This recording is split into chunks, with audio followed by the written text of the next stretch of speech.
program is from NET, the National Educational Television Network.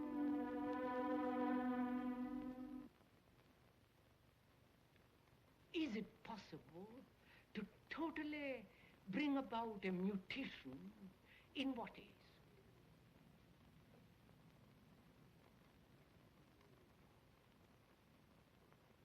And to go into that, to go into this question of bringing about a total revolution in what is, one must have an extraordinary sense of awareness. You know, to be aware, what it means. To be aware of the trees, of the blue sky through the trees,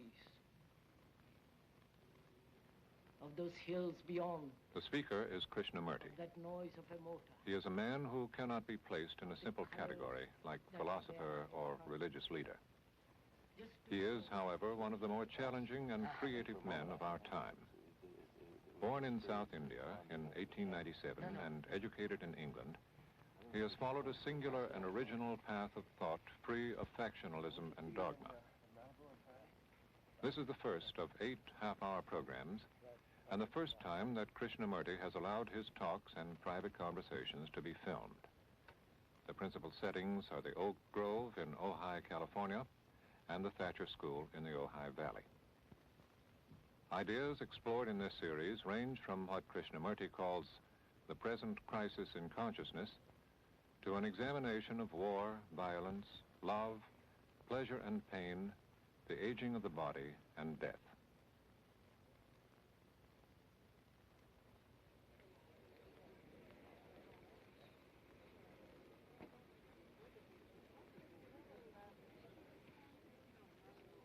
We were saying how very important it is to bring about in the human mind a radical revolution.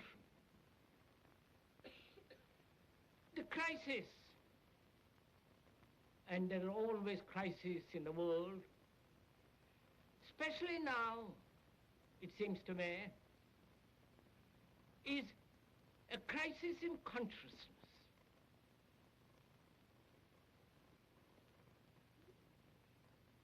A crisis that cannot anymore accept the old norms, the old patterns, the ancient traditions, a particular way of life, whether it is the American way or the European way or the Asiatic way. And considering what the world is now, with all the misery, conflict, destructive brutality, aggression, tremendous advancement in technology, and so on, it seems to me, though man has cultivated the external world and has more or less mastered it, inwardly he's still as he was. A great deal of animal in him is still brutal, violent, aggressive, acquisitive, competitive, and he has built a society along these lines. What do you think is happening to the whole American people as a whole?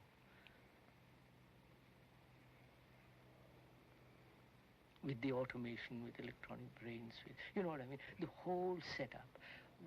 What is happening and where are they going? You understand? I think an increasing number of them are beginning to ask themselves the question as to whether or not there may be alternative forms of human behavior. Because they have... And what do they do? Because by then, after asking questions and all the rest of it, they're almost finished. You know? They're ready for the grave. And in Europe, the phenomena there is the same as here, more or less. The production is more perhaps than in America even. In Germany, West In Germany. Germany, of course. And Russia is now doing the same. So take all these parts, put them together, China, Japan, whole of Asia, India included, and then Europe, America, China. Where is it all moving? What we are concerned with is the understanding of the whole process of life, with all its complexity, with its aggressions and miseries, with its sorrows and confusions and agonies. And to understand this vast field of life, which is a constant movement, one must not only hear the words, but also go beyond the words. Because the words, the explanations, are not the facts. But most of us are caught in words. And one must be free of the word, the symbol, the idea, the conclusion. Then one can look. Then one can listen. And that act of listening is really a miracle. Perhaps it's the greatest miracle. When one can listen totally without any defense, without any barrier, neither agreeing nor disagreeing, which doesn't mean the mind is open. On the contrary, the mind is extraordinarily alert then. I hope when one is listening to this talk or to the various other talks that are coming,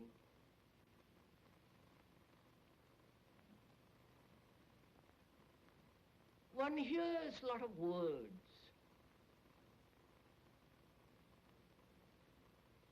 And hearing many words is not listening. It's like a noise among the leaves. Soon passes away.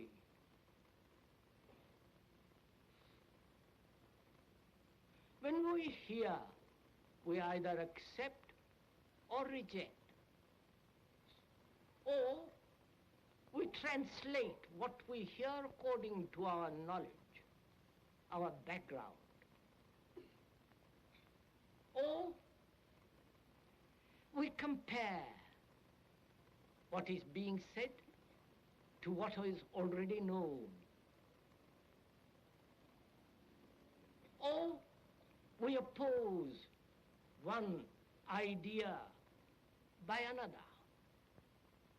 All these characteristics of hearing denies the act of listening.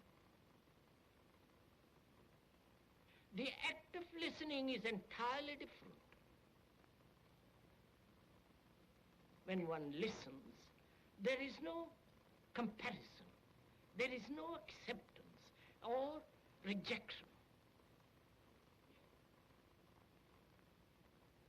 The quality of listening is attention. And when you attend totally, with your whole mind, with your heart, with your nerves, with your eyes and ears completely, in that state of attention, there is the act of listening. And that act of listening puts away anything that is not true.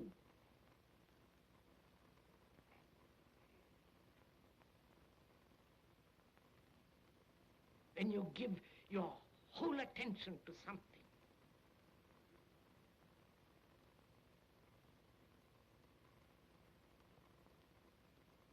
that is when you are completely listening.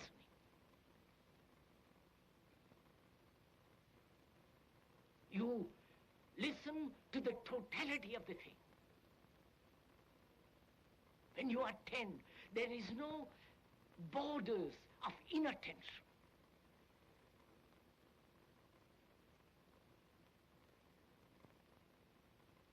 When you so intensely listen, you are listening to the birds,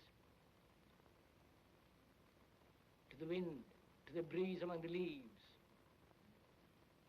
You listen to the slightest whisper that's about you.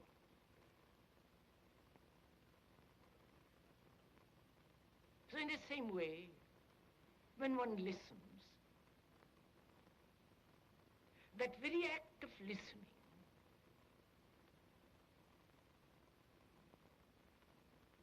brings about a total attention in which you see the totality and the whole significance and structure of what is being said. When you say, I can't, you have blocked yourself. But you can understand more and more of it. Not by blocking yourself. Look, sir, if I say there is no God, I've blocked myself, haven't I? Or if I say there is God, I've blocked myself. But if I say I really don't know, let's find out. Then I have the energy to go into it, right? Now, so don't let's say yes or no. Don't let's take sides about it. Now, how would you see the totality of something, of life? You know, get a grasp of, feeling of it, a touch of it, a smell of it. Well, as I said, by trying to take more and more of it and understand more and more of it. You have no time. I know, that's the problem. So That's the problem, of course. You're saying That's what I said. that way. That's what I said at the beginning. Yes. I mean, if I take time, you know, it'd be impossible. Follow it up step by step. You have approached this problem with the habitual tools, and you have eliminated those tools. Not because you are prejudiced against them, but you see that they won't answer. Now, when you have eliminated them because they do not answer, your mind is sharper, isn't it? If you're on the right track. Of course, you have eliminated them.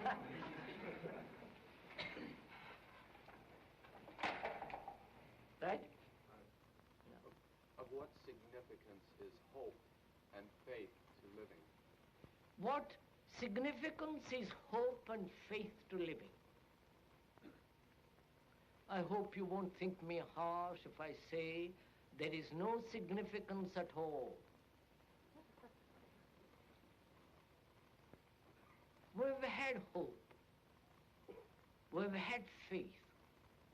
Faith in church, faith in politics, faith in leaders, faith in gurus. Because we've wanted to achieve a state of bliss, of happiness, and so on. And hope has nourished this faith. And when one observes through history, through our life, all that hope and faith have no meaning at all. Because what is important is what we are. Actually what we are. Not what we think we are. Or what we think we should be. But actually what is.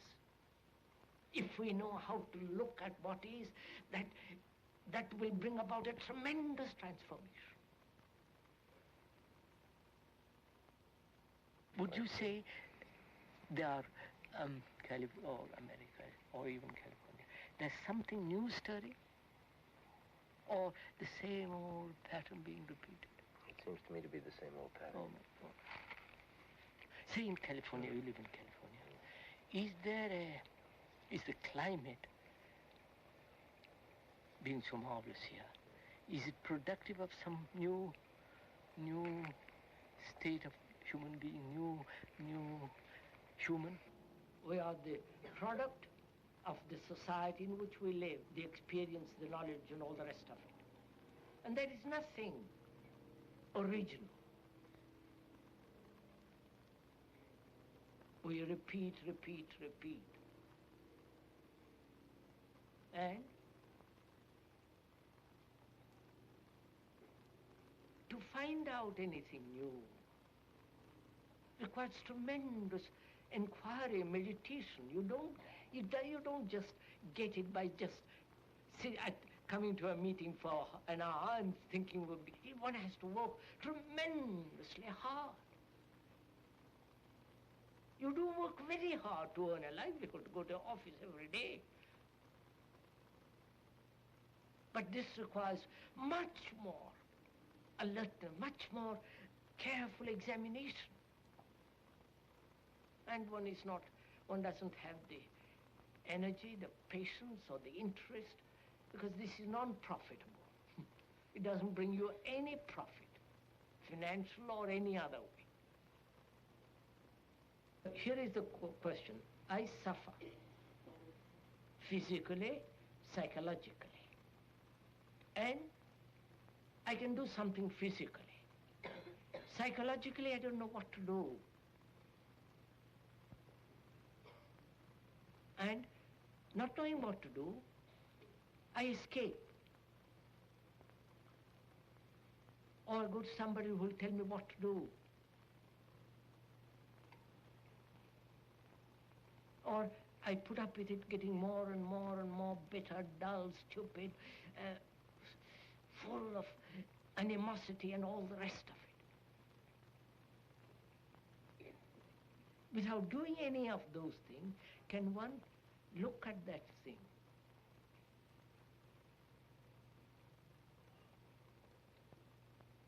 neither enjoying it nor pushing it away? Which means, can I look at it without any demand to overcome it, to justify it, to control it, just to observe it?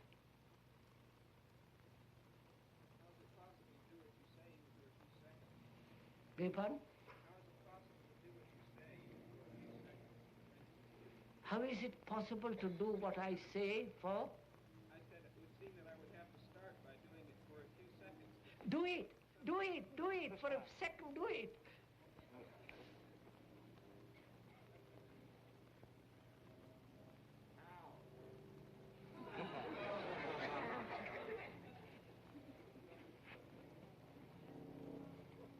You know, as I said the other day, the word how is the most mischievous word.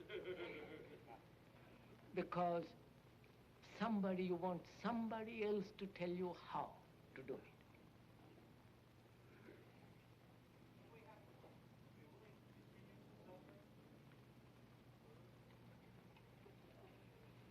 So we suffer, not willing to suffer. There is suffering. And we're asking, can you look at it and remain with it, be quiet with it? Neither accepting nor rejecting, just be quiet with it.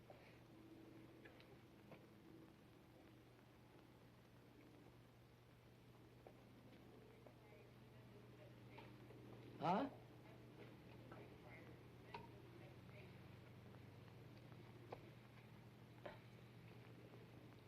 Please, doesn't this require great meditation? No, please, do it. If one does it, you will find that you derive from that very observation a great energy, don't you? You are not dissipating any energy. It is there. When the question, such as what am I to do with myself, or however the question may be framed, there is always someone there, whether it's the advertising man on television or the Zen master, to give him a set of answers, and somebody follows these and nothing happens. Because there is nothing in this culture that we're talking about that prompts people to listen, really to come into relation to themselves in a tough-minded way. This is a young nation, you follow what I mean? It's a young nation. A mixture of extraordinary, thoughts, feelings, and cultures. I should have thought they would produce something, Well, we don't know quite what will happen when this nation faces up to the external crisis. They never have. Would you say she has reached immaturely, forced by circumstances, a pinnacle of maturity, and now declining? This I would say. Yes. You would say that. When you have really faced with a problem of war, of famine, of death, of poverty and so on, you can't argumentatively discuss about them. One has to deal with them. One has to put one's teeth into them. And you cannot artificially, intellectually have teeth to put to problems that are vital. So I hope when we ask questions and go into those questions, I hope they will not be merely intellectual or curious, but serious enough to investigate for ourselves what lies behind these questions and their import. What is the problem? Hunger. Hunger, lack of clothes, shelter, all that. Now, how is it going to be solved? Not by a particular nation.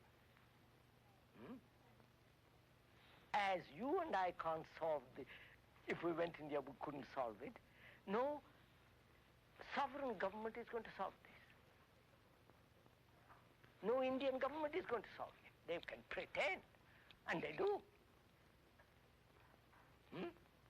So, what is preventing the solution of this problem is nationalism.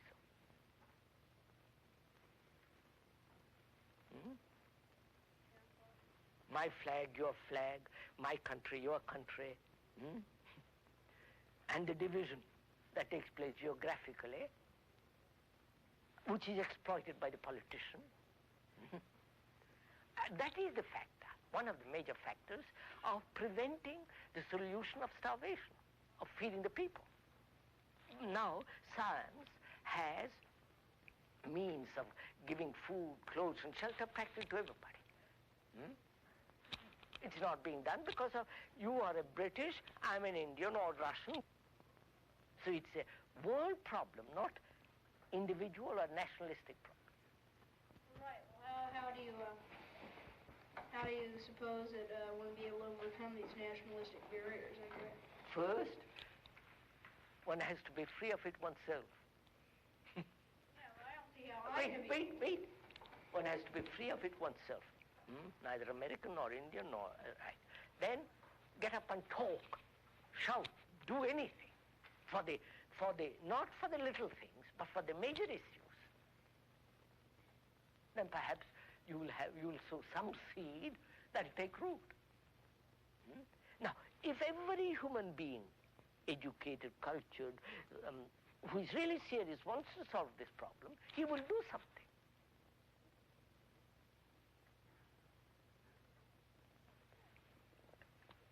Like war.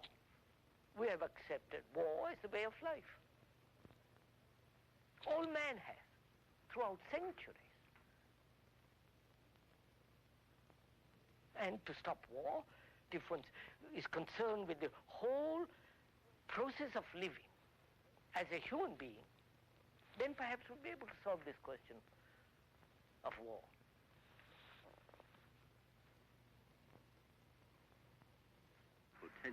Potentially, quite. society has solved the problem of food, clothing, and shelter. So, once you've solved those problems, what else? I don't quite understand what else. You mean what is beyond these three? Yes. So what is man seeking, basically? He basically is seeking these three, because these are absolute necessities, whether California or India or Russia or anywhere else. So beyond that, he says, after satisfying that, let's seek something else. Let's go after something else. Is that the way to begin? Is it bread first and then the other, or the other first and bread afterwards? I don't know if you... I follow you, I believe. Yes. So, in getting bread, we get lost. We get superficial, we get caught in the trap of amusement and religiosity, all that. But if we were not seeking so much, if we were after something more than bread and butter, in the more included the bread and butter, then I think this problem would never arise. What we are trying during all these discussions and talks here is to see if we cannot radically bring about a transformation of the mind. Not accept things as they are, nor revolt against it. Revolt doesn't answer a thing. But to understand it, to go into it, to examine it, give your heart and your mind with everything that you have to find out, a way of living differently.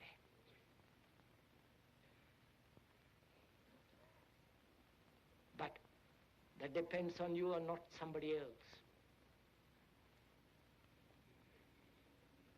Because in this there is no teacher, no pupil. There is no leader. There is no guru. There is no master, no savior. You yourself are the teacher and the pupil, you are the master, you are the guru, you are the leader, you are everything.